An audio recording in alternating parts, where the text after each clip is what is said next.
妈妈，哦，Hello，大家好，我是摇滚歌星 Dolly。因为我的眼睫毛很长，所以我管自己叫 Dolly。我最大的愿望是能够眨眼睛。那为什么你的眼睛那么小，下巴还能那么大？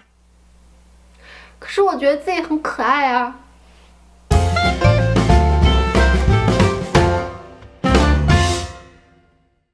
为什么要画这个兜里妆呢？因为前2天看到了一组 Met Gala 今年的照片，我超级喜欢 Ezra Miller 的造型，所以我画了一个这个兜里妆。大家可能有人不知道什么是 Met Gala， 其实 Met Gala 就是纽约大都会艺术博物馆慈善舞会的简称。它是一个以舞会为主题，1年1度的邀请名人来参加的晚会。对于普通人而言，其实就是1年1度的视觉盛宴。好了，让我们来展示一下如何画出多莉的妆容。因为她是一个摇滚明星，所以我觉得她应该会喜欢大红唇。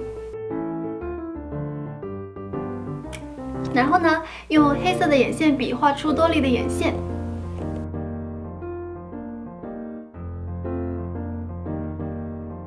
然后用白色的眼线笔画出眼白。Met Gala 今年的主题是坎普风，但是我不了解坎普的时候，也和席琳迪翁一样，以为坎普就是野外度假风。I wasn't sure what it meant. Like I thought like camping. 简单的说呢，其实是一种浮夸铺装的风格，俗称辣眼睛。然后呢，我们要用粉色的眼线笔画出下眼睑的颜色，因为我们自己正常的眼睑这里都是肉色的嘛，所以我要挑一个肉粉色的眼线笔在这里画。然后呢，我们用深棕色和黑色的眼线笔画出它的眼球。辣眼睛是一种比较负面的说法啦，我更愿意用奇妙、有幽默感、跳脱来形容这种夸张的风格。然后呢，我们要用一个白色的眼线笔，但是它的颜色就是比较上色。然后我会在这个眼球中间点2个小点。我小的时候呢，特别喜欢画美少女战士，然后那个时候最喜欢就是在他们的眼睛中间点上2个小点，这样子的话，他们眼睛看起来就很楚楚可怜。我刚刚呢觉得这个眼睑的下面不是特别粉，所以我换了一个颜色更深的粉色画在这个眼睛的下面。对于时尚人士而言，坎普是一种幽默的有表现力的方式，但是坎普艺术其实起源于黑人、同性恋和街头文化。因为生活中有太多阻碍，他们需要把压抑的部分宣泄出来。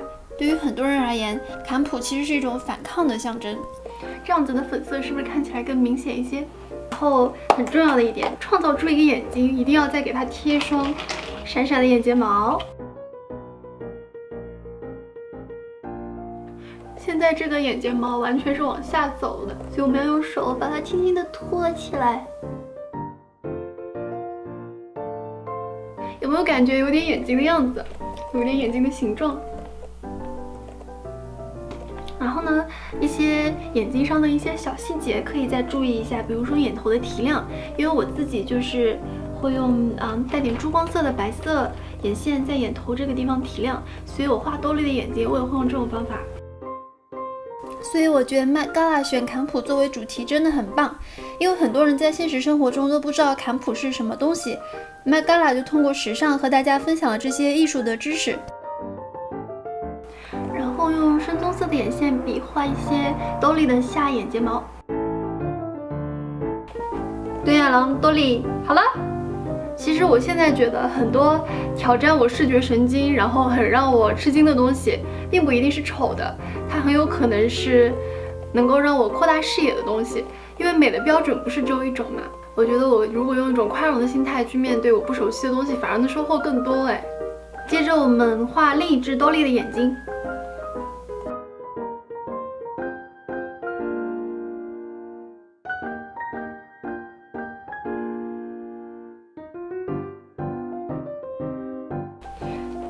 好像画完了。